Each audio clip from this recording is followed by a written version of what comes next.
জিরাট থেকে তারাপীঠ দীর্ঘ ১৭৩ কিলোমিটার এই পথ এক যুবক দণ্ডি কাটতে কাটতে চলেছেন মায়ের চরণে দর্শন করতে।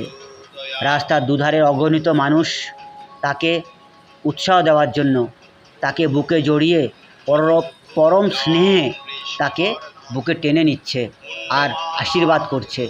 কেউ বা তার পা ছুঁয়ে প্রণাম করছে, আবার কেউ বা কিছু খাবার, কিছু ফল মূল মিষ্টি দিয়ে তাকে সাহায্য করছে। সত্যি মা এই যুবককে তার কাছে সশরীরে সযত্নে নিয়ে যেতে সাহায্য করুন।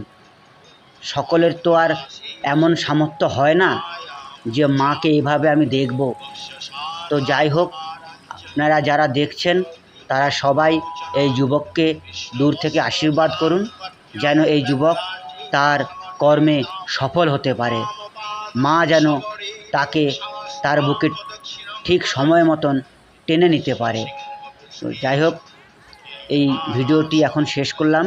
কেমন লাগলো জানাবেন।